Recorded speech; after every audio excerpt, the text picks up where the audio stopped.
Usha, welcome back to Make Sierra Leone Famous. Conversations that explore history, culture, and our identity.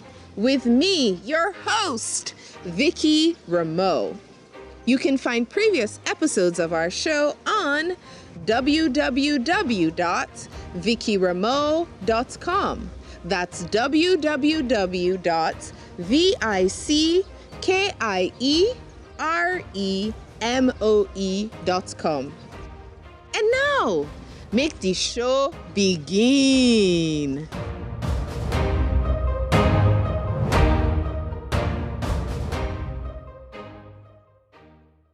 To go back to those indigenous values that basically meant the queen mother in certain communities, the mothers in certain communities.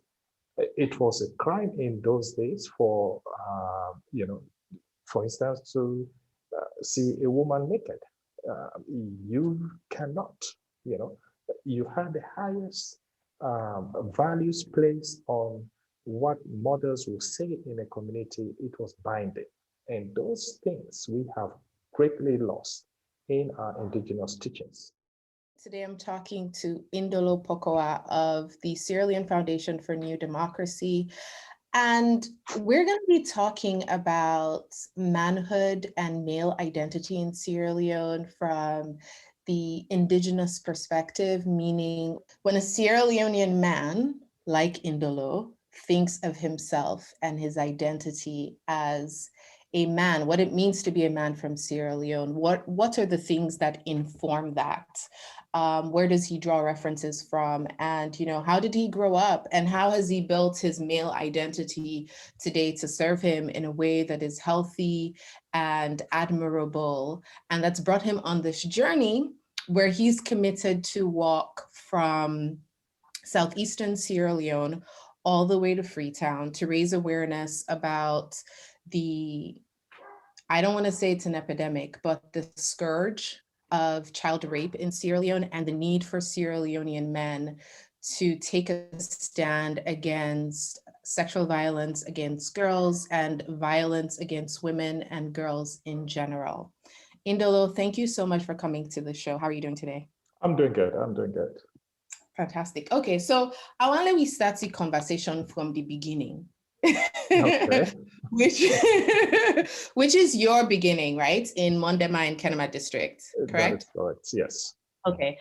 Tell me about your earliest memories growing up in Kenema with the men in your family as a young boy. When you think about who you thought was a man or what you thought made a man, what are some of the things that come to you? There was a clear, defined role. What a man was in the morning, get up and leave chop money in a table and then go work. Woman supposed to take care of the picking them and take care of the family, the household, the chores and everything. And come back home, sit and listen to the radio and basically be served food and, have to make a decision as to how the household needs to be run without the consultation of the women. For instance, in my own household, we have instances where, for instance, the purchase of land. I remember vividly at one time, my dad purchasing land, and my mom's name was never on the documents. It was basically a man thing that I don't buy land, and this land I don't buy name for Dede. So you have those kinds of things, but also in terms of who goes to the schools to represent the children, to find out about how good the children were doing. It wasn't the male, it wasn't my dad. Growing up in Freetown, going to St. Edward Primary School, it wasn't my dad. It was my mother who would go to the schools. If I was not doing well in school, it was my mom. So the male, the manness in the family stopped at giving instructions, stopped at being served, stopped at just taking things for granted and assuming that it was mainly the women who had to do a lot of the things. And those were the kinds of daily experiences. In the rural areas, my uncles and other folks in the rural area, in Mondema, for instance, it was my grandpa and my uncles who would basically tap the palm oil, which then I would put on my head to go and sell to pay my fees. And a lot of things that basically defined this limitation of male involvement in children's life was a very big experience of mine. Okay. I mean, I don't know if this is something that you can reflect on now, but do you remember any instances, like how that made you feel as a boy? Was this something that you developed resentment around? Was it something that you accepted? Just these very clear, defined lines of, you know, what your father would do and what your uncles would do versus what your mom and the women would do. How did that sit with you? As a boy, knowing that, okay, not to me, papa, they can't school, not to me, uncle. You understand what I mean? Like the person where they take care of me, we're really responsible for me on a day-to-day basis. That person, they, na me mama or the woman them. And how do you feel, I guess, coming home and seeing that, being in a house where the men are served and the women are doing the labor? You know, what does that do to the psyche of a young Sierra Leonean boy? As a Sierra Leonean boy growing up, seeing and observing not only men being served or decisions being made without the women, but there's also the physical violence that was involved in my household of my dad seeing and hitting, banging the door, closing the door, shutting it, and I could hear up to now the echoes of my mom crying and wailing and going long distances, and and hitting me very, very hard. And when I think about those days, it really defines, and it was actually those kinds of things that set me up to say, okay, this is nothing else. I'm not going to know anything else but violence. I'm not going to be able to understand any critical thinking, but okay, this is how I need to treat women. This is how I need to do things. And it was at that very young, tender age, around 9 years of age, when I witnessed my dad hitting my mom, and growing up understanding that and knowing that this is nothing else but violence. And I vowed since then never to hit a woman in my life. And since then, in my marital affairs, I have been the kind of father that supports and be there for my family. But other instances, for instance, when my dad would come home from work, he would sit by his radio and listen to BBC. And I remember vividly several times just walking up to him, trying to explain to him, okay, Dad, Papa, now this thing tell me today in school. And my dad's response in several occasions was move, move, move, move, move. Like you're disturbing me. Yeah. Move, move, move, move. Like our connect for this talk, but this and that. Yeah, go talk to him, Papa. Don't to me. So, we ended up like my mom, whenever I'm going to my dad, my mom would say, when you go to your Papa, you gotta tell you, say, move, move, move. So we ended up like, no, move, move, move. I mean, we're laughing, but just to put and you were the time period you're talking about, I'm guessing it's like the 70s, which is like almost 40 years ago. Yeah, in the late 70s, early 80s, growing up in Freetown. Sure. I mean, just to let you know that, we just Sierra Leone's, what is this called? The DHS. It's like the housing survey. Basically, every 5 years, there's a demographic and health survey that's done. And the most recent one for Sierra Leone just came out. It was compiled in 2019. And the DHS is done by Statistics Sierra Leone and funded by lots of our partners. And you will not be surprised, but today in Sierra Leone, about 61% of women between the ages of 15 and 49 have experienced spousal violence. In fact, it's gone up by 10% from 2013, because in 2013, when they did the survey, it was 51%, but 10 years later, more women in Sierra Leone actually report that they've been victims of spousal violence. And, you know, sometimes we think that, I mean, as we discuss these issues and we talk about, you know, human rights in Sierra Leone and, you know, the place of women, the place of men, women's rights, the rights of children, because we talk about it a lot, I think there's sometimes this like, in our minds, we think because we're talking about it, that things are changing for the better, that the conversation in itself has this like intrinsic value, which is a sign of change, right? Absolutely. And it's just, you know, when I saw the DHS, I was just really, really heartbroken, actually, that even though we are talking about it a lot, even though there are programs, even though, you know, the police now has like a special family support unit across every police station now. There's a family support unit that's supposed to deal with issues of domestic violence and domestic abuse. Of course, it's very, very underfunded in general, but just that, you know, you see the posters on the street. So you think that things are changing, but that something you experienced growing up almost like 3-4 decades ago is still very much a big problem in Sierra Leone. Very much alive. We want to protect girls, we want to protect women, we want to hands off our girls, we want to do all these things and we talk about them. But in our households, I don't think that the conversations are happening. And I think a key part of the reasons why the conversations are not happening in the family household is, again, because of how men see themselves in our society, in our communities, in our families. And so I'm really keen on talking to men like you, because I think that only men can talk to men. You know, because if the way how we country they and the way how the man they see themselves now, like for say, not the big one then, right? It's like this idea that the men are adults, the women are not, right? So if we really want to have these conversations about changing, we want to transform our society, then not to woman like me go tell man then say unatrituna woman then fine. Because it's like then they see me like me not picking, like whoa, come on before me. move.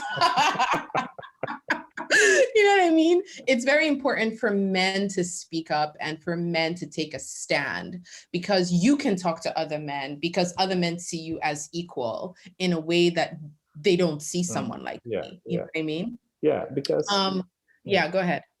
No, I mean, it's also like growing up on understanding all of these dynamics. You inherit it, and inheriting it or learning it, not inherit, you learn it. You learn it, you grow up with it. And if you do not take the stand, the particular effort to say, okay, how do you unlearn it? How do you undo it? It stays with you, it's ingrained in you, and you begin to develop it and reproduce. And this is where the reproduction of violence or reproduction of masculinity in a negative way really comes from, because you learn it, it stays with you, and you justify it. And absolutely, yes. The talk not done yet, but make we take small music break with the musical sounds of Sierra Leone.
That was the incomparable Ami Kailahun with Siauna Maredie, or Married Don't Get Sense. Ami Kailahun is a celebrated folk singer from the eastern province of Sierra Leone. Her songs, always in Mende, teach life lessons through parables. To keep Mende's song and dance traditions alive, Kailahun formed Siabehuna Cultural Group. She trained singers and dancers in traditional arts. She has been performing Mende folk songs since 1961. And now, make we go back to make Sierra Leone famous. I'm really glad that you brought up this idea of learning and unlearning, because I think a lot of times that our men say, well, me no one day do this, me as an individual, like me no one day beat woman, me no one day rape nobody. So, all these talk about hands off our gals, all these talk about, oh man, it's not about me, right? As an individual, like them pull themselves, they like me no mix, so dear, and not talk to me. But like you just said, one of the things that happens as we're getting like socially conditioned and we're being raised is that we are learning. You're taking in. It's like we're children are sponges. Exactly. If boy pikin dey na also grow up na sai usai, you get this unequal relationship. You get violence in the household. That boy pikin dey, the possible way they teach and the way they watch, even if they see mama in struggle, after a while, most people can say people identify with the abusers. Yes. Right? Absolutely. That because that person they get power. Yep. So even though they see the power dynamic, like for say, okay, this person, this me, papa, me, uncle, this man and my family is harming the women in my life, is harming me sister, they harm me mama. But at the same time, because picking and they land quick, right? You learn where the power is. Because if you side with you mama, you self they can become a victim, right? Exactly. So as the beginning they grow up, boy picking, of the land say, no, in this dynamic, being feminine, being soft, being nurturing, being caring, all of the like positive feminine attributes that women offer us in our households, you start to think that that reason they ain't make them the bitter. Yes. You understand? So then you identify with the abuser, your father, your uncle, the men who have the power, and you say, well, I basically have two options. Either I'm going to be a victim I'm going to be in the power zone.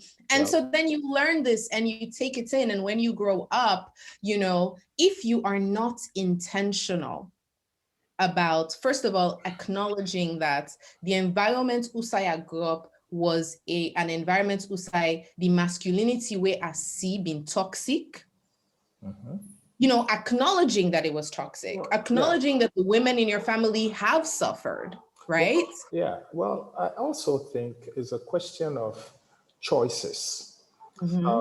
Growing up, for instance, in the with poverty, in the midst of poverty, I remember very vividly 1982-84, coming from school.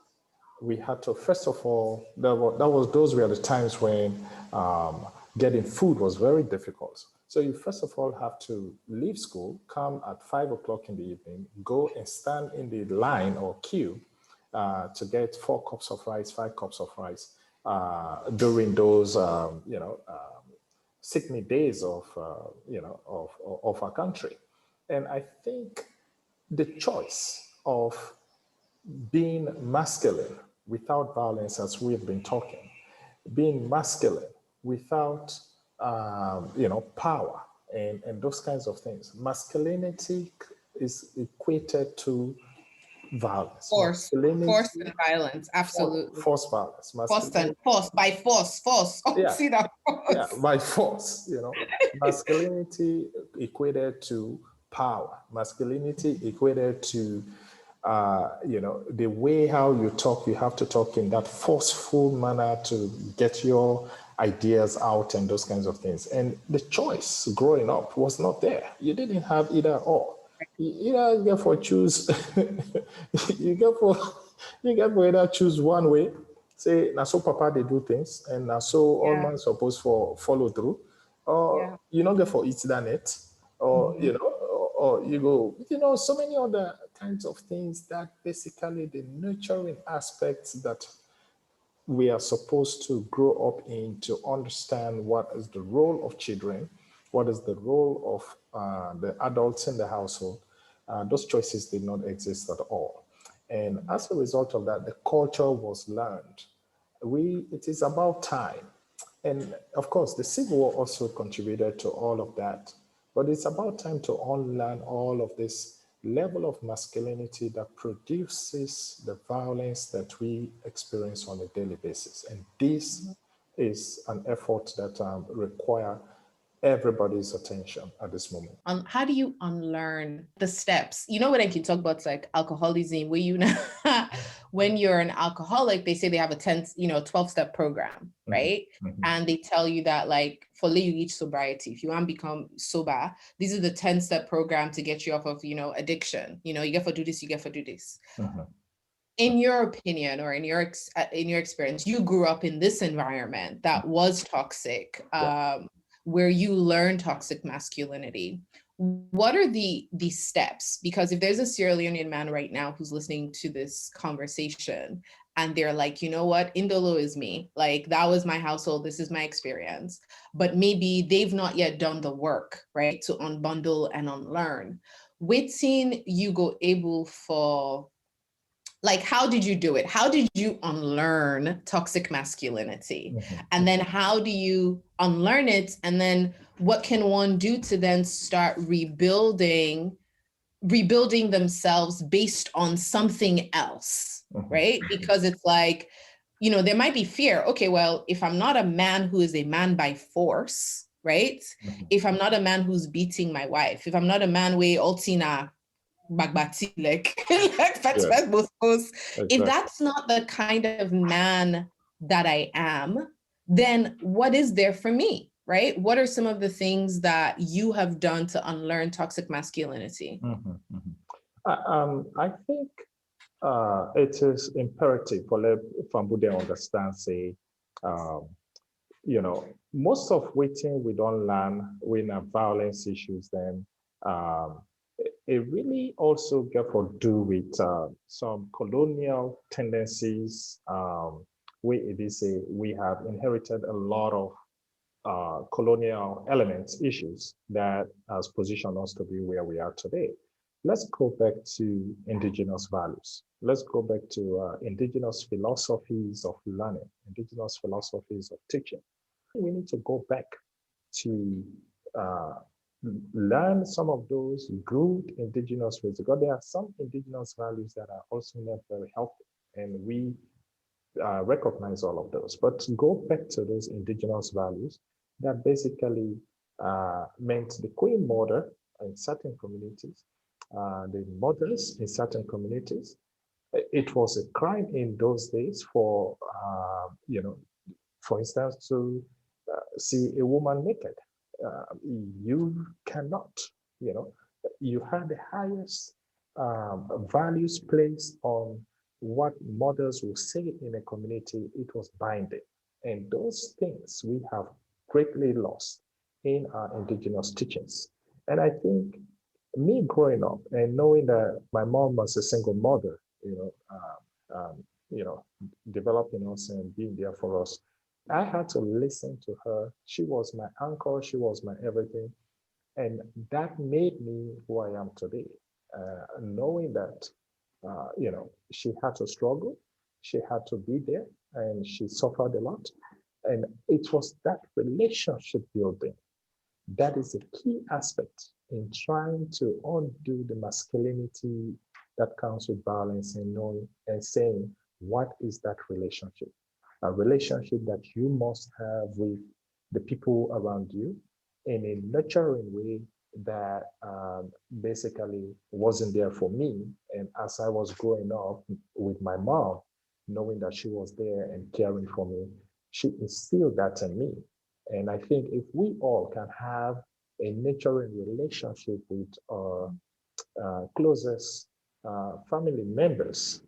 I really like what you said about how, like indigenous communities having women, the Queen Mother, having a seat at the table, having a seat in decision making, and how women were viewed and revered, right? Like even like for the idea that woman we not to you woman for even seeing nakedness, like that's a problem. Do you understand what I mean? Like, how dare you look upon a naked woman that isn't like not to you woman, you know?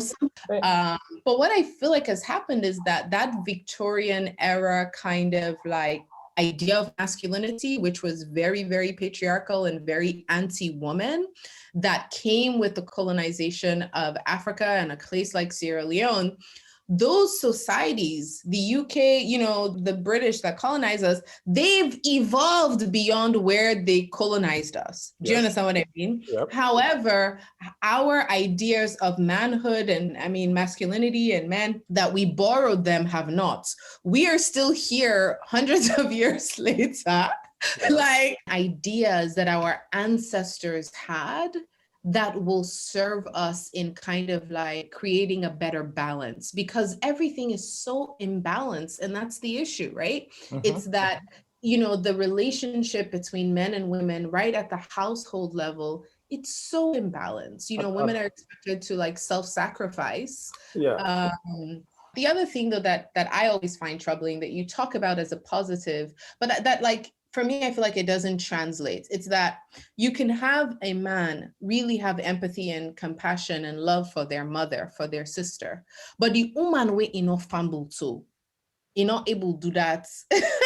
You're not able to get that for woman in general, which is why sometimes I can always say like, you know, when man think you want to talk about what make for respect woman or what make for like woman or for treat woman with with reverence, people like you always say, oh, we all get mama, we all get sister. And I can say, no, I don't want you to respect me because of my biological function or my biological relationship, right? You don't say respect men because a man is a father. You never hear that, oh, we have to respect men because men are our fathers. No, you never hear that.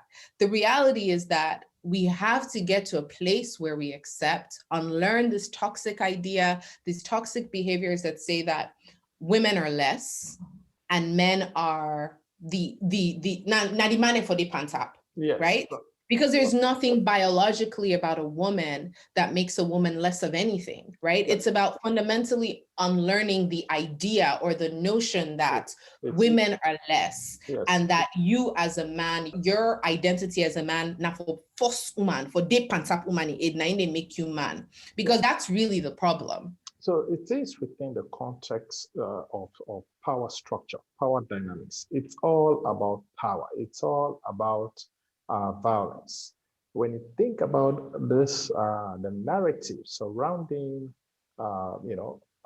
woman, I am not violent to another woman because of me, mama. I'm not become violent to another woman because of my sister.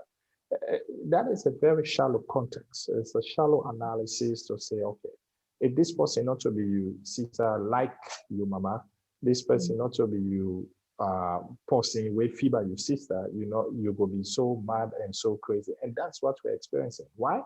Because it is all within the context of how we were trained, how we grew up. We have positioned masculinity to say it is better, it has more power, it comes with a command, and you have no choice. Where I don't pass laws, say, okay, nobody knows it's not this source today. Nobody knows that it's not this source. Hi, this is Vicky Rameau from the Make Sierra Leone Famous podcast. I just wanted to say we really, really appreciate all your comments, all your feedbacks, the emails, the DMs, every other way that you get back in touch with us. If you really love this show and you want us to keep making content to make Sierra Leone famous, don't forget to leave us a review. Thank you. And now, make we go back to Make Sierra Leone Famous. They get angry when a woman speaks to them as though the woman thinks they are equal to them. It's that, right? It's that if as a woman, I speak to you as though I express myself in a manner that makes you feel like I am speaking from a place of equality, it angers a lot of men. I see it all the time. I get a lot of ordinary conversations, even online, you can see a lot of people, a lot of men feel like, then it gets very like verbally abusive and angry because a woman disagrees with them. Yeah, it is the proportionality of whatever the context or the argument is, what they talk about, then they don't say something. The proportionality of how your response is to whatever is the issue for men and women is completely different. Very, very different. The way how man go respond to something, where woman go talk something and say, okay, this way you don't talk. So if they take her outside of the context and say you don't fit here. Yes. You don't tell me say you na this, you know. Okay. No, na salon.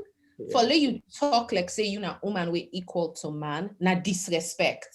Yes. Because the way the way a lot of men see it is that they don't see it as you're speaking to me as an equal because you are. They see it as the reason why you're speaking to me like this is because, oh, you don't respect me as a man. Yeah. Right? So, that you don't respect me as a man, meaning the way you're speaking to me is challenging my identity as a man. Oh, yeah. So you want to challenge me? You want to challenge me. So you want to show me saying, now you're not the man at the source? Yes, you want to show me saying we are equal. And the things that we have built our identity, but then also you have a lot of women who truly, even though they are educated women, they've gone to school, a lot of African women, not just in Sierra Leone, do not believe that men and women are equal. No, they don't. They do. No, absolutely. Like, so, you know, if you go on the streets, you stop people, you ask you think say man and woman are equal? They say, no, man and woman are not equal. But that's why I said that what you said about unlearning, right, is so important, because the girls who grew up in these houses as well as the boys, they're learning the same things. They're learning the same kind of power structures and gender dynamics, and that's the normal for them. That is a perfect segue, because that's exactly what I wanted to move on to next, that how with the Sierra Leone Foundation for New Democracy, what you're trying to do now to stand up as a man who is an unlearned toxic masculinity learned from childhood, who has found a new pathways and just new points of reference for masculinity, and who has reached a place now where you feel like, you know, I know who I am as a man, I know who I am as a Sierra Leonean man, and a key part of that identity now is to stand up for the safeguarding of girls and women. Yes. Tell me about what you're trying to do now with your walk. So this is an interesting segment. I am in Sierra Leone on this particular trip. I couldn't come for the whole year because of COVID-19. But in June of this year, we had a situation where a 5-year-old girl was brutally raped and murdered in Sierra Leone, and Khadija Sako, to be very precise. And I had the opportunity to talk to her father in the US before I came. And as we are talking right now, Khadija's body is still in the mortuary pending investigation. Khadija has not been buried.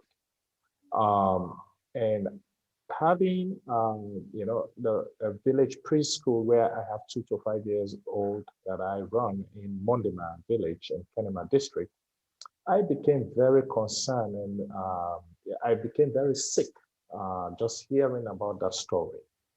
And I decided that I would come to Sierra Leone and walk 315 miles from Kailahun to Freetown to raise awareness around rape culture of women and girls in Sierra Leone.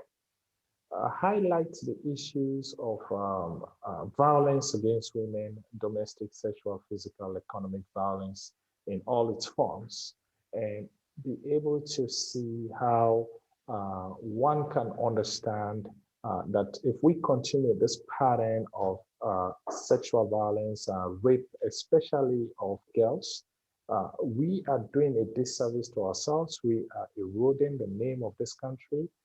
I am going to be working in the name of Khadija and so many other young girls who have been raped and murdered in this country.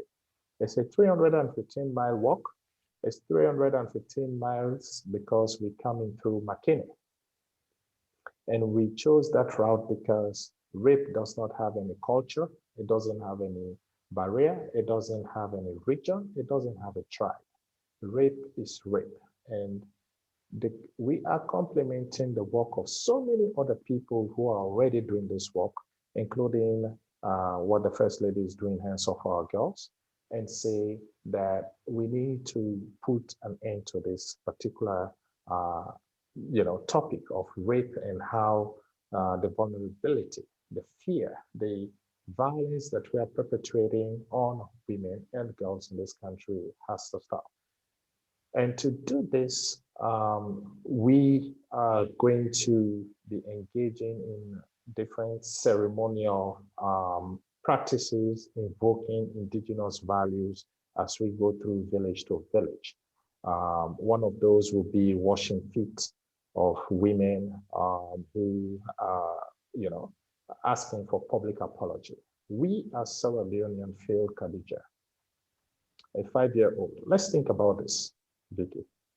A 5-year-old who should be in school, being fed, have the right to play, have safety, and come back home. That is what kids are supposed to do. Nothing else, period.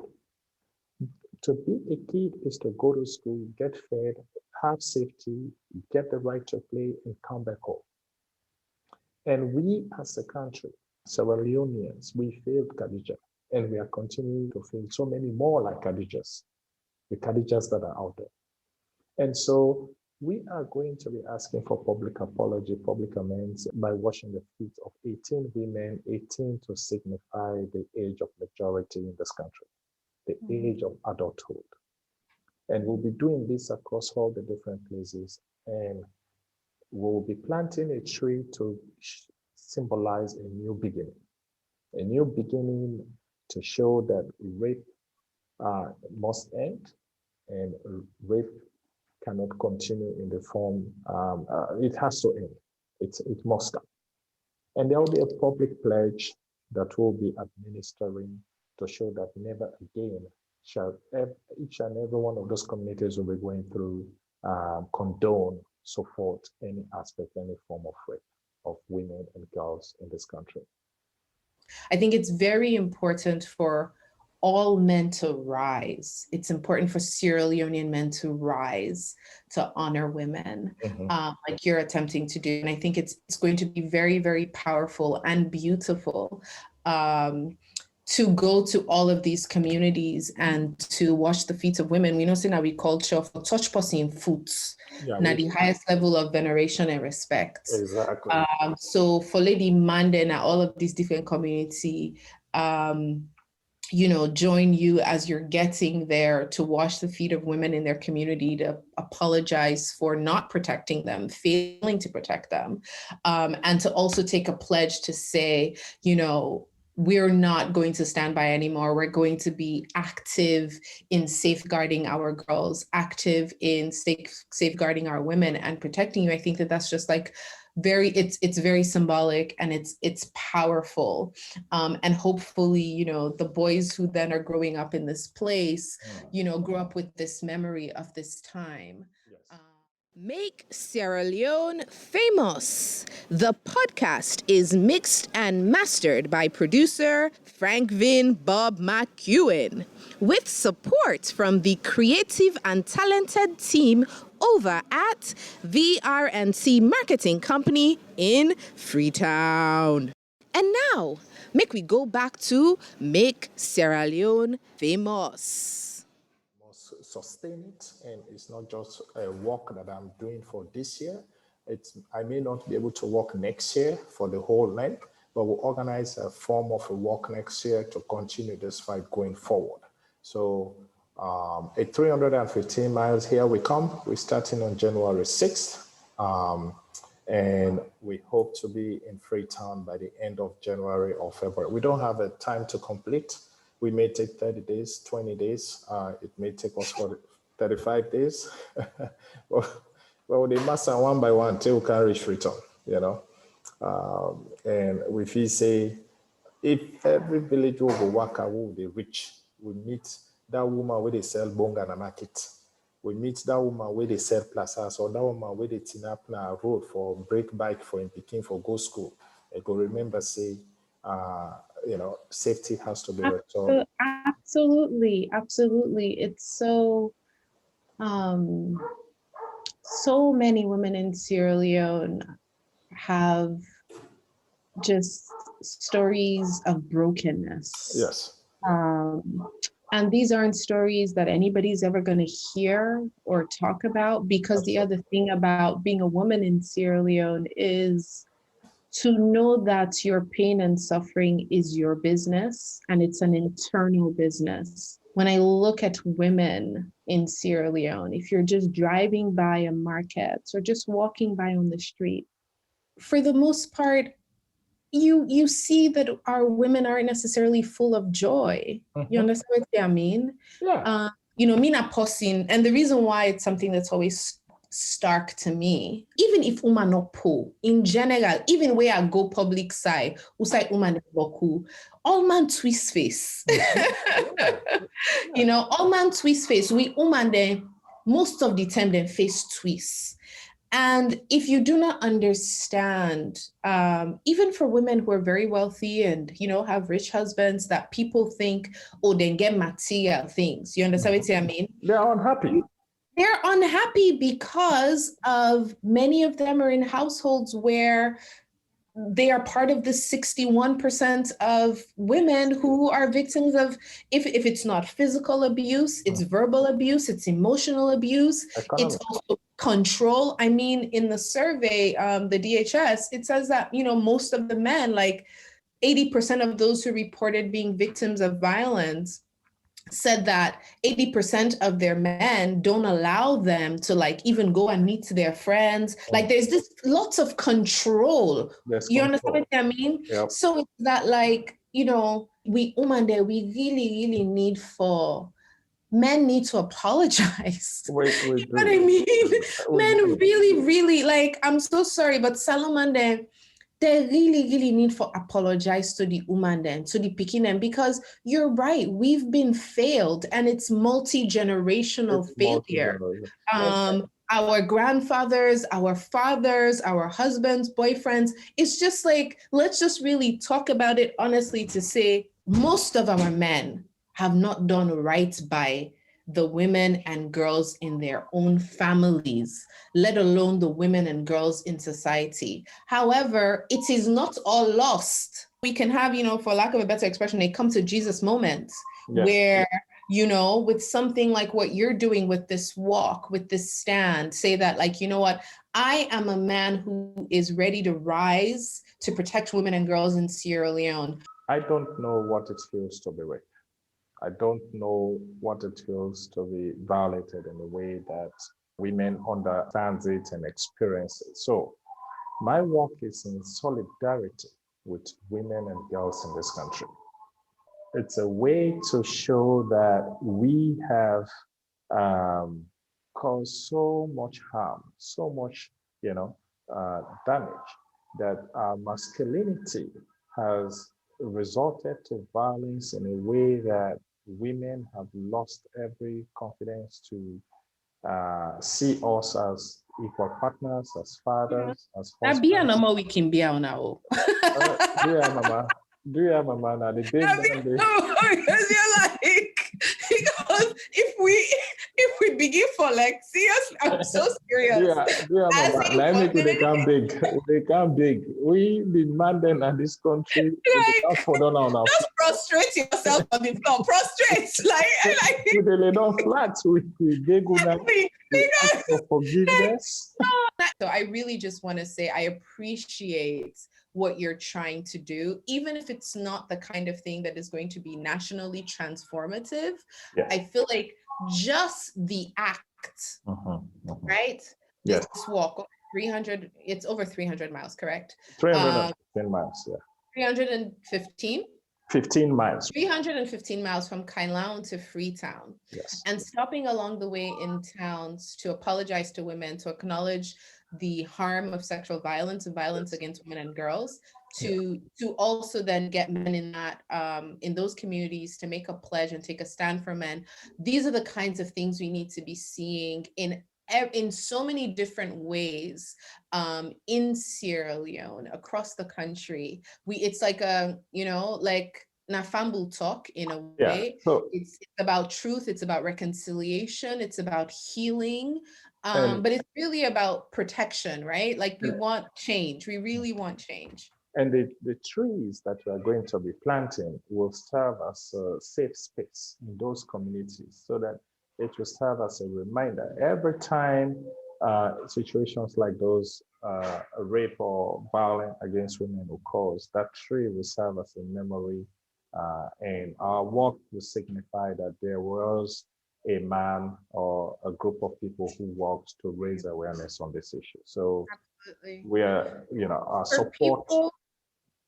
Sure. For people who are interested in what you're trying to do with the walk and the Sierra Leone Foundation for New Democracy, where can they, what kind of support do you need? Like, what do you need to get this work done and accomplished? Honestly, we need couple. This one, not to.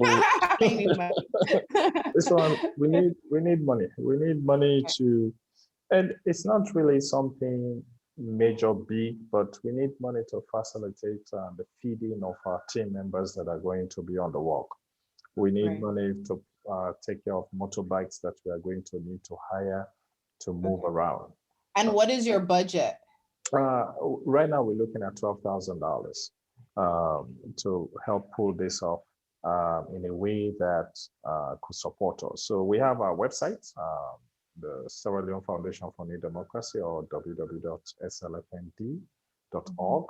One can go there and make a genuine. Right. But I have a feeling that whether you raise this money or not, this walk is going to happen by hook or by crook. Like this one, rain can, sun can, this walk at the beat. This. And we all know that a majority of cases never you ever get. You have the First Lady's signature program to be the hands of our girls. Why? Because the government has declared rape as a national health emergency. So it's a fundamental issue for this country that this work has to happen, and we are looking for partners. We are looking for funding opportunities, but we're also looking for somebody who will say, yeah, one bottle water. Where will they work out? Where they see? Give me water, we'll go take it. If not, one bag rice you get for love, we'll cook for with him, we'll go take it. If not, any donation we you get, we will accept, because the work has to happen, and we are going to do this much. It will take us 20 days, 30 days, 40 days, but we'll get to button through. Thank you so much, Hindolo. It's been such a pleasure talking to you. Well, now done so for today's edition of Make Sierra Leone Famous with me, your host, Vicky Rameau. Don't forget to subscribe to this podcast wherever you listen. Ta-ta.